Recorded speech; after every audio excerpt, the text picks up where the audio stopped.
Un épisode léger mais avec une bonne vibe qui me fait toujours autant kiffer. Mesdames et messieurs, ici Chaj sur la chaîne secondaire série Chaj le Phénix pour parler de Kaiju numéro 8, cette saison 1, épisode 5, donc qui a pour titre Admis, puisque c'est l'admission de Kafka Ibino. Et quel plaisir de retrouver Kaiju numéro 8. Je vous avoue que là, je regarde l'épisode donc le samedi matin. Franchement, ça passe hyper bien. C'est vrai que c'est un épisode où il se passe pas grand chose, un épisode de transition en somme, un épisode qui va juste nous montrer un petit peu plus la détermination de Kafka, j'ai mélangé avec son nom de famille, donc avec en plus toutes ces séquences d'entraînement, mais ça passe toujours aussi bien. Peut-être que c'est le fait que le personnage ait 32 ans et qu'on joue aussi sur ça, que le fait qu'il soit un petit peu vieux et que je me reconnais un petit peu en lui, mais plus que ça, en fait, c'est toutes les scènes d'humour, l'ambiance générale militaire, je trouve qu'elle marche bien. Tout ça servi par l'animation habituelle de production IG, qui est vraiment assez propre pour du Kaiju numéro 8. Donc, puisque l'épisode il va s'ouvrir sur les résultats de l'admission, il va y avoir un suspense tout autour de ça, alors que Kafka, j'arrête pas de dire Kifko, je sais pas pourquoi, donc il va commencer à paniquer, il va faire « Ichiko, ah non, pourquoi tu m'as emmené ici ?» Enfin, de toute façon, c'est sa dernière chance de rejoindre Mina, donc c'est aussi l'occasion de se souvenir, en fait, d'à quel point c'est important pour lui, et ensuite, il va y avoir la cérémonie de remise de prix, parce que même si, en fait, ils étaient un petit peu en concurrence lors des précédents épisodes, en réalité, ils travaillent tous dans un but commun. Là, ils vont rejoindre cette armée et bon, ça fait plaisir de voir les relations qui se nouent un petit peu. On commence à découvrir un petit peu tous les personnages. Et là où il va y avoir un grand suspense, c'est qu'on va pas avoir Kafka dans la salle des ennemis et Mina va commencer à faire son discours. Enfin, même avant qu'elle puisse réellement commencer, tu vas voir le Kafka qui arrive en retard comme ça. Ok, il est arrivé, il a réussi donc son examen, même s'il est dans les derniers, il a été pris. On aura même un petit flashback à cette occasion où ils vont dire que bon, Shinomiya, c'est sûr que ça passe. Elle était numéro 1 et elle a complètement géré, tu vois, même au-delà de ça, si, en fait, il y a eu le petit discours. Donc, Mina, elle veut que tout le monde se batte pour elle. En fait, là, ils se battent pour l'humanité. Certains mourront. Enfin, il faut pas oublier cette réalité. Et Shinomiya, elle est arrivée première parce que, en plus, elle a réussi à éradiquer cette menace. Et c'est pour ça qu'elle va penser à Kafka. Tout le monde va prendre un petit peu penser à Kafka parce que c'est un petit peu la mascotte, en fait, du groupe.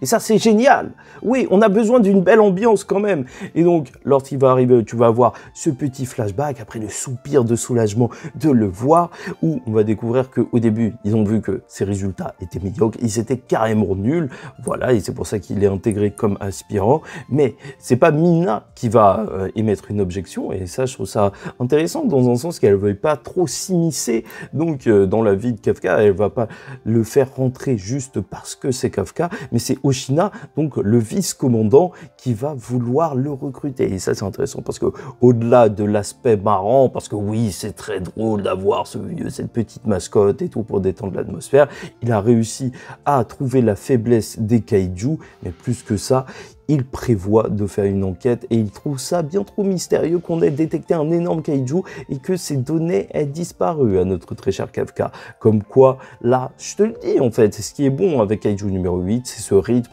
où le mystère, voilà, il est palpable dès le début. C'est pas juste au bout de 40 épisodes que les gens ils vont commencer à se demander « Ah, c'était bizarre quand même, à chaque fois qu'il y avait un kaiju, il y avait Kafka. » Non, là, dès le début, les gens commencent déjà à le soupçonner. Donc, voilà, il parle à Kikoru, blabla. Et pendant le discours de Mina, c'est là où Kafka, il va commencer à parler à haute voix et ce sera extrêmement gênant puisqu'il dira qu'il va la rejoindre un jour. Et là, tout le monde va entendre et c'est juste génial parce que, en fait, l'objectif de Kafka jusque-là, il était assez personnel. On n'entendait pas forcément, en fait, de déclaration. Et là, maintenant, tout le monde commence à le savoir. Il va devoir faire sans pompe. Et même Oshina, le vice-commandant, il va être choqué de voir que, en vrai, Mina, elle a souri en voyant ça. Donc, elle n'est pas totalement insensible. Et donc, bien sûr, il va devoir parler avec Shinomiya lors d'un café. Bon, voilà, elle va faire, mais comment ça se fait que tu manges du kaiju, t'es zinzin? Et lui non plus, il sait pas pourquoi. Mais surtout, en fait, alors qu'il voudra essayer d'en parler à la hiérarchie, elle lui rappellera que soit il deviendra un cobaye, soit il sera exécuté. Et c'est pour ça que, c'est plutôt moyen. Surtout que les kaiju numérotés, et ça, information très importante à prendre en compte, c'est un récit, en fait, kaiju numéro 8 qui est pas hyper complexe non plus, hein, je vais pas te mentir, mais qui place ces petits indices, et ensuite, comme ça, il n'y a rien qui sort un petit peu de nulle part. On nous dira que les kaiju numérotés se transforment, ou sont transformés plutôt, en armes. Ok, voilà, ça c'est noté sûrement pour les commandants, hein, on va pas se mentir. En même temps, s'ils donnaient une arme alors qu'il n'y a que 8 kaiju à tout le monde, ce serait un petit peu gros. D'ailleurs, j'ai oublié de le dire, mais c'est l'occasion de montrer une séquence où Kikoru promet de tuer Kafka si il devient une menace pour l'humanité, et ça ne fait que renforcer le fait qu'en vrai, Kafka, il veut vraiment protéger l'humanité, vraiment devenir un soldat, car il est prêt à tout, quoi qu'il arrive, et il est bien d'accord. Donc voilà, ça y est, ça c'est posé, on va la retrouver et les retrouver tous ensemble dans des séquences d'entraînement, et ça je trouve ça juste génial. Kafka, il va passer à 1%, ok, oui, il y a une énorme évolution, je sais pas si ça impressionne quelqu'un, ça ne suffira pas apparemment, il restera juste un aspirant, mais tu vois que tout le monde fait d'énormes progrès, rien que Ishikawa, le personnage qu'on suit là, Reno, donc il est à 15%, je crois, non, 18%, et on voit que les autres, ils montent même jusqu'à 25%, mais c'est surtout Shinomiya qui explose tout, elle est à 55%. Voilà, en fait, c'est bien d'avoir ce rapport quand même chiffré par rapport à leur évolution. Après, reste à voir ce que ça rend réellement en termes de différence sur le champ de bataille.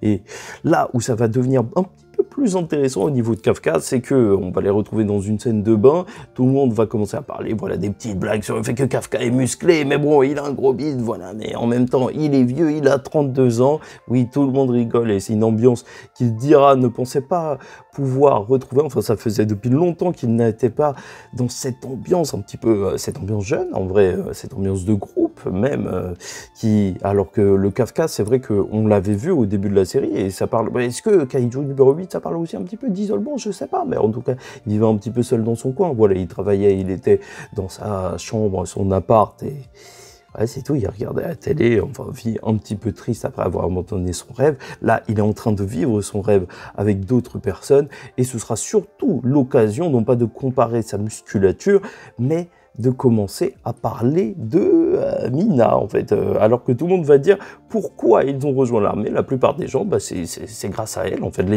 sa fiche de recrutement ont marché, oui, ça c'est terrifiant dans un sens, l'armée a réussi son coup, mais en même temps, ils en ont besoin réellement dans cet univers, il y a une vraie menace hors humaine, voilà, on n'est pas en train de s'occuper d'humain contre humain, enfin, bref.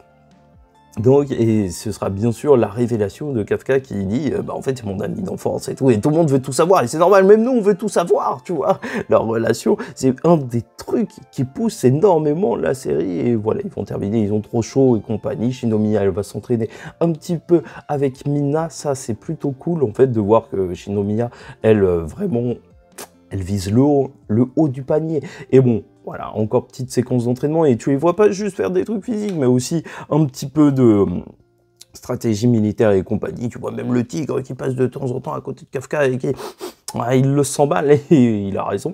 Donc, et à la fin de l'épisode, alors qu'on retrouve un Kafka qui est en train d'étudier en plus, en fait, il essaye d'en faire plus parce qu'il sait que lui, il doit redoubler d'efforts. C'est Oshina, le vice-commandant, qui m'a remarqué. Et voilà, il a tout entendu, tout se dit, tout s'entend à l'intérieur de ce camp d'entraînement. Et donc, il va lui dire, tu veux voler ma place? Et Kafka va répondre que oui, qu'il veut être présent aux côtés de Mina. Et ça, c'est juste génial, voilà. Mais quand même, on a quand même ce petit soupçon, voilà. Il soupçonne Kafka, mais il lui dira de ne pas trop s'attacher à ses camarades, parce que dans ce groupe, on est surtout là pour affronter du kaiju, et beaucoup de personnes meurent. Et c'est là que la première mission va être lancée. Donc voilà, en somme, on a un épisode plutôt léger, voilà, plutôt drôle. En vrai, je me suis bien marré devant l'épisode. À chaque fois, tu as des petits gags avec Kafka qui marchent extrêmement bien. Tu vois, le Kafka qui a peur du tigre et tout, ça, c'est juste génial. Il arrive en retard. Je trouve que le personnage, il a ce ton assez léger qui fait que c'est une série agréable à regarder. Et cet épisode, sans qu'il soit super intéressant non plus, est juste parfait dans la continuité de la série. Et Kaiju numéro 8, purée, déjà au début, je disais Kifko, je sais pas pourquoi je disais ça. Donc, Kaiju numéro 8, ça va exploser, je l'espère, parce que c'est une série qui le mérite. Je trouve qu'il y a une belle animation, des bonnes OST et surtout des bons openings et endings. Et ouais, il y a tout pour péter, sauf que voilà, ça prend son temps. On est à l'épisode 5 en même temps. C'est vrai qu'il faut toujours une grosse scène d'énormes bastons pour les épisodes 10 ou je sais pas quoi. Et après, il y a tout le monde qui se ramène. Mais tant mieux, on est bien, on est tranquille. Ça fait plaisir en tant que lecteur du manga de voir toute cette ambiance prendre un petit peu vie à travers l'animation. Donc, n'hésitez pas à me dire ce que vous avez pensé de l'épisode. Likez ou dislikez la vidéo, commentez, donnez votre avis en commentaire et abonnez-vous si vous n'êtes pas encore abonné. Peut-être qu'il n'y aura pas forcément de montage avec des extraits de l'épisode aujourd'hui parce que en fait je tourne la vidéo le samedi au lieu du lundi et donc j'ai pas réussi à télécharger l'épisode parce que je regarde sur Crunchyroll, mais après je sais pas où le télécharger. Normalement j'ai un petit site mais ça prend un petit peu plus de temps, donc je sors la vidéo plus tôt. Je sais pas si vous préférez forcément avec du montage mais après ça sort beaucoup plus tard. En vrai ça c'est plus simple pour moi si j'ai le temps. Bah voilà, je préfère le sortir le plus tôt possible et on verra pour la suite. Bon, en attendant la suite, je vous dis ciao tout le monde et surtout paix sur vous.